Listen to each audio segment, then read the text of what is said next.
Hi everyone, welcome to Satya study circle. ముందుగా AP constable రిజల్ట్స్లోని ఉద్యోగం కొట్టిన ప్రతి ఆస్పిరెంట్ కూడా హార్ట్లీ కంగ్రాచులేషన్స్. అండ్ మీరు ఎక్కడితో ఆగిపోకుండా నెక్స్ట్ ఇంకా మంచి ఉద్యోగాలు కొట్టాలనేసి మనస్ఫూర్తిగా కోరుకుంటున్నానండి. అండ్ జాబ్ రాని ఆస్పిరెంట్స్ మీరు ఒక్కొక్క మార్కు 2 మార్కులు అండ్ అదేవిధంగా ఎక్కువ మార్క్స్ వచ్చి కూడా జాబ్ రాని ప్రతి ఆస్పిరెంట్ కూడా ఎంత పెయిన్ అనిపిస్తున్నారో నాకు తెలుసు. ఎందుకంటే నేను కూడా 2 టైమ్స్ 2016 అండ్ 2019 నోటిఫికేషన్స్లోని ఒకసారి 2 మార్క్స్లోని ఇంకోసారి 3 మార్క్స్లోని నాకు ఎస్ఏ మిస్ అయింది, ఆర్ఎస్ఏ. పెయిన్ నాకు తెలుసు కాబట్టి మీరు బాధపడొద్దు అని చెప్పను. నాకు అర్థమవుతుంది మీ పెయిన్. బట్ వీలంత ఎర్లీగా దాని నుండి రికవర్ అయ్యి మీరు నెక్స్ట్ నోటిఫికేషన్ ప్రిపేర్ అవ్వాలని కోరుకుంటున్నాను. అండ్ ఈ 2025 నోటిఫికేషన్ కట్ ఆఫ్ మార్క్స్ మనకి ఏం నేర్పింది? ఈ 2025 ఈ పోలీస్ కానిస్టేబుల్ నోటిఫికేషన్స్లోని మనం ఏ మిస్టేక్స్ చేసి జాబ్ కోల్పోయాం అని ఇప్పుడు ప్రతిదీ కూడా డిస్కస్ చేస్తూ నెక్స్ట్ నోటిఫికేషన్కి మనం ఏ విధంగా ప్రిపేర్ అవ్వాలి అనేది మనం తెలుసుకుంటామండి. ముందు ఈ కానిస్టేబుల్ నోటిఫికేషన్లోని ఏ మిస్టేక్స్ చేసి జాబ్ కోల్పోయాం, నెక్స్ట్ నోటిఫికేషన్లోని ఆ మిస్టేక్స్ ఏ విధంగా ఓవర్కమ్ చేయాలనేది ఇప్పుడు మనం తెలుసుకుంటామండి. ముందుగా మనం తెలుసుకోవాల్సింది ఏంటంటే కట్ ఆఫ్ అండి. ఎప్పటి వరకు కూడా ఏ బ్యాచ్ కూడా లేనన్ని ఎక్కువ మార్క్స్ సివిల్ కట్ ఆఫ్ అయితే మాత్రం ఈ 2025 పోలీస్ కానిస్టేబుల్కి అయితే మాత్రం ఉందండి. ఆల్మోస్ట్ శ్రీకాకుళం ఓపెన్లోనైతే మాత్రం మనకి 155 మార్క్స్ ఓపెన్ కట్ ఆఫ్ ఇవ్వడం జరిగిందండి. అంటే దీన్ని బట్టి కాంపిటీషన్ ఎంత టఫ్గా ఉంటుందో మనం అర్థం చేసుకోవచ్చండి. సో మీరు గమనించవలసిన ఒక విషయం ఏంటంటే యావరేజ్గా ఎలాగో ఒకలాగా చదివేసి గ్రౌండ్ క్వాలిఫై అయితే ఉద్యోగం వచ్చేస్తుంది అనే మైండ్ సెట్ నుండి బయటకు రండి. బయటకు వచ్చి మనకి ఎగ్జామ్లోని ది బెస్ట్ పర్ఫార్మెన్స్ ఇవ్వాలి, అదేవిధంగా గ్రౌండ్లోని కూడా ది బెస్ట్ పర్ఫార్మెన్స్ ఇస్తేనే మనకి ఉద్యోగం వస్తుంది అనే విషయం అయితే మాత్రం గుర్తుంచుకోండి. ఎందుకంటే మనకి ప్రతి సంవత్సరం కూడా ఇంటర్ కంప్లీట్ అయిన వాళ్ళు, డిగ్రీ కంప్లీట్ అయిన వాళ్ళు, పాలిటెక్నికల్ కంప్లీట్ అయిన వాళ్ళు, ఇంజనీరింగ్ కంప్లీట్ అయిన వాళ్ళు అండ్ పీజీ కంప్లీట్ అయిన వాళ్ళు ఇలా చాలామంది ఇయర్లీ అకాడమిక్ ఇయర్స్ నుండి అయితే మాత్రం రిలీవ్ అవుతున్నారండి. రిలీవ్ అయినంత మందికి కూడా ఉద్యోగ అవకాశాలు కల్పించగలుగుతుందా గవర్నమెంట్ అంటే లేదు. ఇదే నోటిఫికేషన్ ఎగ్జాంపుల్ తీసుకుంటే మనకి 6,100 పోస్టులకి 6 లక్షల మంది అప్లై చేశారండి. అంటే మన కాంపిటీషన్ ఏ రేంజ్లో ఉందో మనకి ముందుగా తెలుసుకోవాలి, ఓకేనా? సో ఈ కాంపిటీషన్ ఎంత ఉంది కాబట్టి సో దీనికి తగ్గట్టుగా మన ప్రిపరేషన్ స్టార్ట్ చేయాలి, ఓకేనా?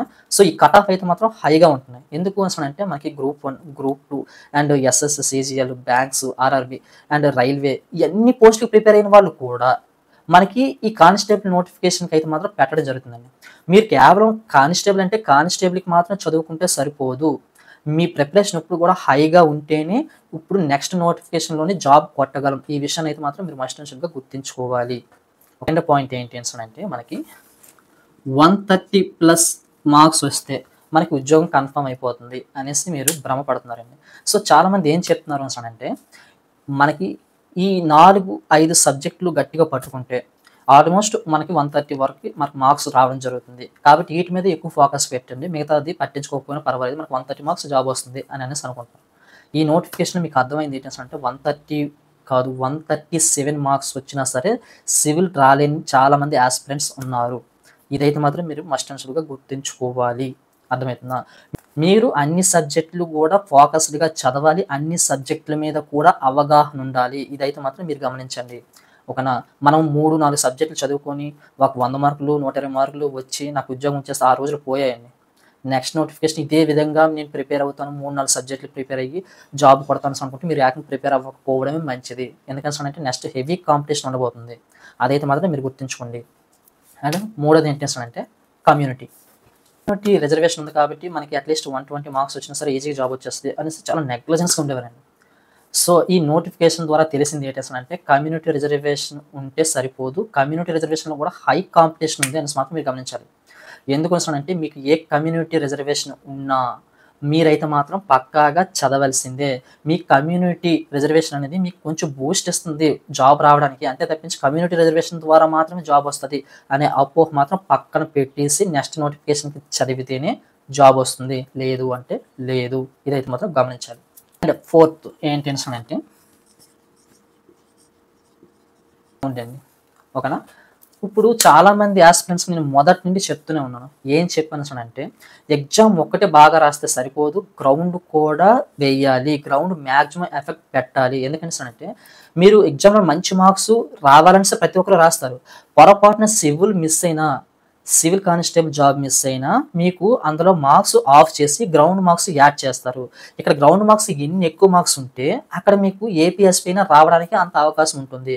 కాబట్టి గ్రౌండ్ని నెగ్లెక్ట్ చేయొద్దు అని చెప్పారు. చాలా ఫ్రెండ్స్ యొక్క మైండ్ సెట్ ఏ విధంగా ఉంది అంటే, నాకు 135+ మార్క్స్ వస్తున్నాయి అంటే నాకు ఈజీగా సివిల్ వచ్చేస్తుంది. కాబట్టి నేను జస్ట్ గ్రౌండ్‌లో 2 ఈవెంట్స్ క్వాలిఫై అయితే సరిపోతుంది అని అనేసి గ్రౌండ్‌ని జస్ట్ నెగ్లెక్ట్ చేశారండి. దీనివల్ల మీకు ప్రతిఫలం ఏంటి అనేసనంటే 137 మార్క్స్ వచ్చిన యాస్పిరెంట్ కూడా గ్రౌండ్ మార్క్స్ లేకపోవడం వల్ల జాబ్ మిస్ అయ్యారండి.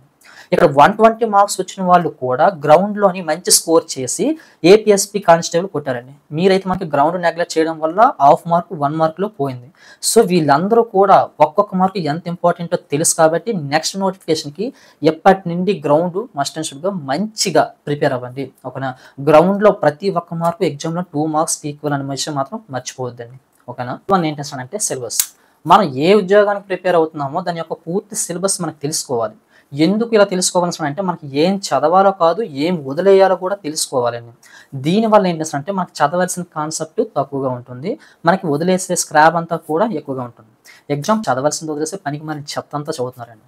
సో ముందు మీకు సిలబస్ మీద పూర్తి అవగాహన ఉండాలి. ఏం చదవాలో తెలుసుకోవాలి, ఏ టాపిక్స్ చదవాలో తెలుసుకోవాలి, ఏ టాపిక్స్ మీద ఎక్కువ మార్క్స్ వస్తున్నాయి, ఎక్కువ మార్క్స్ అడుగుతున్నారు అనేది మనకి తెలుసుకోవాలండి. ఓకేనా? నెక్స్ట్ 6th ఏంటంటే అంటే మార్క్ టెస్ట్లు అండి. ఈ మార్క్ టెస్ట్లు అటెంప్ట్ చేయకుండా డైరెక్ట్‌గా ఎగ్జామ్‌కి వెళ్ళిన వాళ్ళు ఎక్కువగా మీకు టైం వేస్ట్ అవుతుంది. అదేవిధంగా మీరు క్వెషన్స్‌కి కరెక్ట్ ఆన్సర్ పెట్టలేక అంటే ఐడెంటిఫై చేయలేక చాలా మార్కులు కోల్పోయారండి. అండ్ థర్డ్ వన్ ఏంటంటే మీరు బబుల్ చేయడంలోను కూడా చాలా మిస్టేక్స్ చేశారు. అండ్ అదేవిధంగా మీరు టైం మేనేజ్మెంట్ తెలియలేదండి మీకు. అర్థమవుతుందా?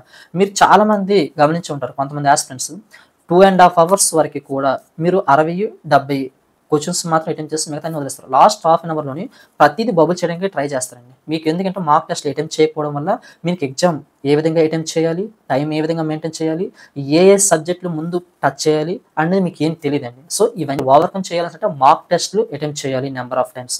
అండ్ దీనివల్ల ఏంటంటే మనకి ఎగ్జామ్ ప్యాటర్న్ ఏ విధంగా మనకి అటెంప్ట్ చేయాలని తెలుస్తుంది. టైం మేనేజ్మెంట్ తెలుస్తుంది. అండ్ ఈ నంబర్ ఆఫ్ టైమ్స్ ఎక్కువగా మార్క్ టెస్ట్‌లు అటెంప్ట్ చేయడం వల్ల క్వెషన్‌కి 100% మనకి ఆన్సర్ గుర్తించగలుగుతామండి. అండ్ ఇన్లీ మీరు ఫోకస్ పెట్టాల్సింది ఏంటంటే మీరు సిలబస్ కంప్లీట్ అయిన తర్వాత మీరు ఫస్ట్ చేయాల్సింది ఏంటంటే మార్క్ టెస్ట్లు. మార్క్ టెస్ట్లు అటెంప్ట్ చేసిన తర్వాత మీరు ఏ సబ్జెక్ట్లో వీక్ ఉన్నారో అవి మళ్ళీ సెకండ్ టైం రివిజన్ చేయండి. ఈ విధంగా నెంబర్ ఆఫ్ మార్క్స్ టెస్ట్లు అటెంప్ట్ చేయడం వల్ల నెంబర్ ఆఫ్ టైమ్స్ మీకు సిలబస్ రివిజన్ అవుతుందండి. ఓకేనా? అదేవిధంగా అథమెటిక్‌లో కూడా మీరు ఏ టాపిక్స్‌లో మీరు వీక్‌గా ఉన్నారు, ఏ మోడల్స్‌లో మీరు వీక్‌గా ఉన్నారో అవి నెంబర్ ఆఫ్ టైమ్స్ ప్రాక్టీస్ చేయడం వల్ల మీ యొక్క వీక్‌నెస్ దాటుకొని మీరు స్ట్రెంగ్తెన్ అవుతారండి. ఓకేనా? ఈ విధంగా మార్క్ టెస్ట్‌లు అయితే మాత్రం మస్ట్ అండ్ షుడ్‌గా ఎప్పటి నుండి అటెంప్ట్ చేయండి. సిలబస్ కంప్లీట్ అయిన తరువాత లేదా ఒక 60-70% సిలబస్ కంప్లీట్ అయిన తర్వాత మార్క్ టెస్ట్‌లు అటెంప్ట్ చేయండి. మొదట మంది యాస్పిరెంట్స్ 0.5 లేదా 1 మార్క్‌లోనైతే మాత్రం జాబ్ కోల్పోయారండి. వీళ్ళు ఆ పెయిన్ తెలుసు. వీళ్ళకి ఆ పెయిన్ తెలుసు కాబట్టి నెక్స్ట్ నోటిఫికేషన్‌లోని మీరు ప్రతి ఒక్క మార్కు కూడా మీకు చాలా ఇంపార్టెంట్ అని మీకు తెలుసు కాబట్టి ఎప్పటి నుండి కూడా ప్రతి పాయింట్‌లో కూడా మీరు క్లారిటీగా ఉండాలి. అది గ్రౌండ్ విషయంలోనే కానీ, అదేవిధంగా ఎగ్జామ్ విషయంలో కానీ. గ్రౌండ్‌లోని ఏ విధంగా మంచి మార్క్స్ స్కోర్ సాధించాలి, అదేవిధంగా ఎగ్జామ్‌లోని కూడా ఏ విధంగా మంచి మార్క్స్ స్కోర్ సాధించాలి. ఎగ్జామ్‌లోని అందరూ ఒకేలా ప్రిపేర్ అవుతారండి. ఎవరైతే తప్పులు తక్కువగా చేస్తారో వాళ్ళకి మాత్రమే విజయం వరిస్తుంది. అర్థమవుతుందా? అందరూ ఒకేలా ప్రిపేర్ అవుతారు. సో ఈ విషయాన్ని అయితే మాత్రం మీరు గమనించండి. ఎయిత్ ఏంటి అంటే ప్రెజర్ అండి. కానిస్టేబుల్ ఎగ్జామ్ మెయిన్ ఎగ్జామ్ రాసేటప్పుడు చాలామంది ప్రెజర్ హ్యాండిల్ చేయలేక వచ్చిన బిట్లే తప్పులు పెట్టేస్తున్నారండి. సో ఈ ప్రెజర్ ఏ విధంగా హ్యాండిల్ చేయాలి అంటే నెంబర్ ఆఫ్ టైమ్స్ మార్క్ టెస్ట్లు అటెంప్ట్ చేయడం వల్ల మీకు టైం మేనేజ్మెంట్ తెలుస్తుంది. దానివల్ల ఏంటంటే మీకు ఆటోమేటిక్‌గా ప్రెజర్ రిలీఫ్ అవుతుందండి. అర్థమైంది. ప్రెజర్ ఎందుకు వస్తుంది అంటే మీరు పెట్టింది కరెక్టా కాదా అనేసి డౌట్ మీద రాస్తారు. అదేవిధంగా మీకు టైం అయిపోతుంది. ఇక్కడ క్వెషన్స్ చూస్తే చాలా ఉన్నాయి. ఇలాంటి చిన్న చిన్న మిస్టేక్స్ అండి.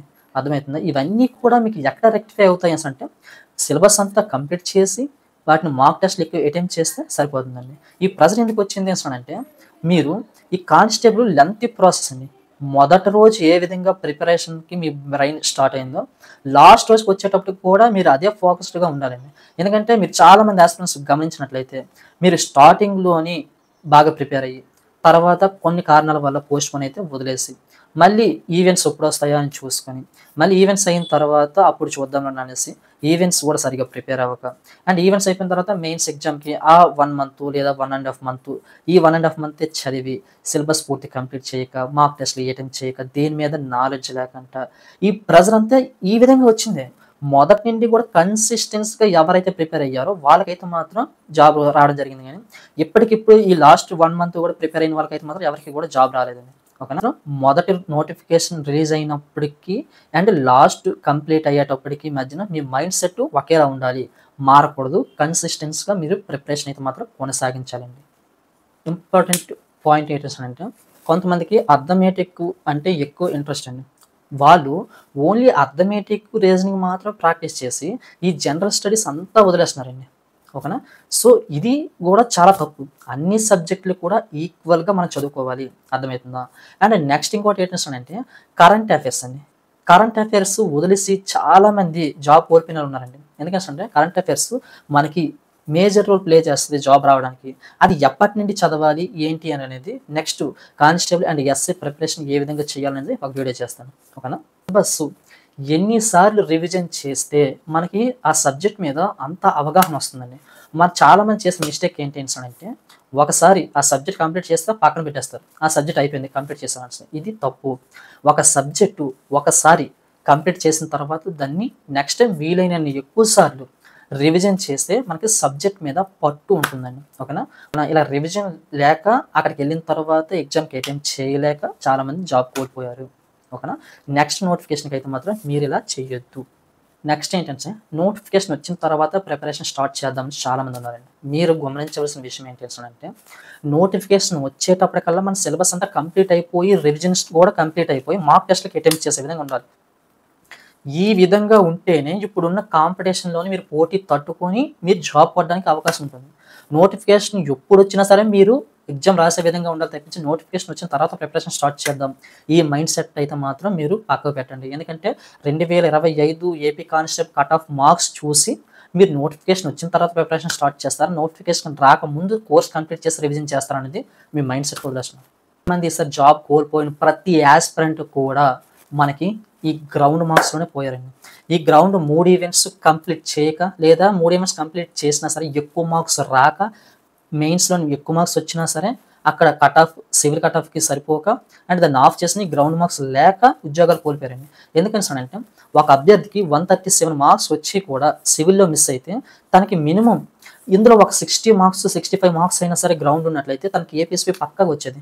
నెక్స్ట్ నోటిఫికేషన్కి మీరు ఈ తప్పు చేయొద్దు. ఫస్ట్ నుండి కూడా గ్రౌండ్ అయితే మాత్రం ప్రాక్టీస్ చేయండి. మీకు ఇప్పటివరకు కూడా 50 గ్రౌండ్ వస్తుందా, 60 టార్గెట్ పెట్టుకోండి. మీరు 60 వస్తున్నాయా, 70 టార్గెట్ పెట్టుకోండి.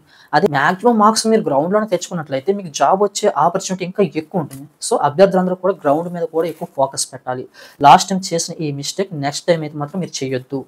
నెక్స్ట్ ఏంటంటే ఈడబ్ల్యూఎస్ సర్టిఫికేట్ గురించి పూర్తిగా అవగాహన లేకపోవడం వల్ల, ఈడబ్ల్యూఎస్ సర్టిఫికేట్ ఉండడం వల్ల నోటిఫికేషన్లో 10% ఆఫ్ పోస్టులు ఈడబ్ల్యూఎస్ సర్టిఫికేట్ వాళ్ళకి ఉన్నాయనేసి తెలియక చాలామంది ఈడబ్ల్యూఎస్ సర్టిఫికేట్ పెట్టలేదు. ఇంకా పెట్టకపోవడం వల్ల వాళ్ళకి జాబ్ అయితే మాత్రం మిస్ అవ్వడం జరిగింది. నెక్స్ట్ నోటిఫికేషన్కి మీరు ఈడబ్ల్యూఎస్ సర్టిఫికేట్ చేయించి అప్లై చేయండి. అర్థమవుతుందా. మీకు జాబ్ వచ్చే అవకాశం ఎన్ని రకాలుగా ఉందో అన్నీ మీరు యాడ్ చేసుకుంటూ వెళ్ళాలి తప్పించి మీరు ఓన్లీ ఎగ్జామ్ గ్రౌండ్ 2 ఉంటే సరిపోతుంది అనేసి మాత్రం మీరు ఎప్పుడు కూడా అనుకోవద్దండి. ఎందుకంటే టైం వచ్చినప్పుడు మీరు మ్యాక్సిమం ఈడబ్ల్యూఎస్ వాళ్ళు ఈడబ్ల్యూఎస్ సర్టిఫికేట్ లేదా ఎనీ కమ్యూనిటీ రిజర్వేషన్ ఉంటే ఆ కమ్యూనిటీ రిజర్వేషన్ సర్టిఫికేట్ అయితే మాత్రం పెట్టండి. అంటే టైం మేనేజ్మెంట్ తెలియకపోవడం వల్ల మీరు మార్నింగ్ గ్రౌండ్కి వెళ్తారు, ఒక పావు గంట వార్మప్ చేస్తారు, ఒక 15 మినిట్స్ రన్నింగ్ చేస్తారు, ఒక half an hour cooling down exercise చేస్తారు. సో మ్యాక్సిమం 1 అవర్, రాను పోను ఒక హాఫ్ అన్ అవర్ వేసుకోండి లేదా 1 అవర్ వేసుకోండి, మ్యాక్సిమం 2 అవర్స్. మీ షెడ్యూల్లోని వన్ ఆఫ్ ది పార్ట్ మీరు గ్రౌండ్లోని ఎక్కువ టైం స్పెండ్ చేయడం వల్ల మీరు ఎగ్జామ్కి చదివే టైం అనేది తగ్గిపోతుందండి. ఓకేనా. యువతలు ఎగ్జామ్కి చదివే టైం, యువతలు గ్రౌండ్కి వెళ్ళే టైం రెండింటిని కూడా ఈక్వల్గా బ్యాలెన్స్ చేసుకోండి. అర్థమవుతుందా. ఈ టైం అనేది ఈక్వల్గా బ్యాలెన్స్ చేయడం వల్ల మనకి గ్రౌండ్లోని మంచి మార్క్స్ వస్తాయి, అదేవిధంగా ఎగ్జామ్లో కూడా మంచి మార్క్స్ వస్తాయి, మనకి జాబ్ రావడానికి ఎక్కువ అవకాశం ఉంటుంది. ఏం చేస్తానంటే స్టడీ అవర్స్ అండి. మనం చాలామంది ఉద్యోగం వచ్చిన వాళ్ళ ఇంటర్వ్యూలు చూస్తుంటాం. రోజుకి మేము 22 గంటలు చదివాం, 20 గంటలు చదివాం, రోజుకి 18 గంటలు చదివాం, ఇవన్నీ చెప్తుంటారు. యాస్పిరెంట్స్ కూడా వాటికే అట్రాక్ట్ అవుతారు. రియాలిటీ తెలుసుకోండి. మీరు కరెక్ట్గా ఒక 30 గంటలు చదివినట్లయితే నెక్స్ట్ మీరు ఏం చదివినా మీకు బుర్రకు ఎక్కదు. అర్థమవుతుందా. మీరు రియాలిటీ తెలుసుకొని మీరు ఎంతసేపు చదివారనేది కాదు, ఎంత చదివారు, ఎంత మీకు అర్థమైంది, ఎంత మీరు రివిజన్ చేశారు, ఈ విధంగా మీరు చూడండి. అర్థమైంది. మీరు పర్ఫెక్ట్గా రోజుకి ఒక 6 గంటలు చదివితే సరిపోతుంది. అర్థమవుతుందా? మీరు అన్ని పనులు చేసుకుంటూ మీ స్టడీకి కేవలం ఒక 5-6 అవర్స్ డైలీ ఎప్పటి నుండి ఇస్తున్నట్లయితే మీకైతే మాత్రం జాబ్ వచ్చే అవకాశం చాలా ఎక్కువ ఉంటుందండి. ఓకేనా? నేను ఈ 2022లోని రిలీజ్ అయిన ఈ పోలీస్ కానిస్టేబుల్ నోటిఫికేషన్‌కి నేను అబ్జర్వ్ చేసిన మిస్టేక్స్ ఇవన్నీ అండి. ఓకేనా? మీరు ఈ మిస్టేక్స్‌ని ఏటేటి చేశారో కింద కామెంట్ చేయండి. ఓకేనా? అండ్ వీటితో పాటుగా నేను అబ్జర్వ్ చేయలేనిది ఇంకా ఏదైనా మిస్టేక్స్ ఉన్నట్లయితే అవి కూడా కామెంట్ చేయండి. నెక్స్ట్ నోటిఫికేషన్‌కి ఇప్పుడు ఈ జరిగిన ఈ మిస్టేక్స్ అన్నీ కూడా ఓవర్‌కమ్ చేసుకుంటూ మీరు ప్రిపేర్ అయినట్లయితే నెక్స్ట్ నోటిఫికేషన్‌లో అయితే మాత్రం మీరు డెఫినెట్‌లీగా జాబ్ కొట్టడం అయితే మాత్రం జరుగుతుందండి. ఈ వీడియో నచ్చినట్లయితే లైక్ చేయండి, కామెంట్ చేయండి, మీ ఫ్రెండ్స్ అండ్ ఫ్యామిలీ మెంబర్స్‌కి షేర్ చేయండి. ఇలాంటి మోర్ వీడియోస్ కోసం ఛానల్ సబ్స్క్రైబ్ చేయండి. Thank you.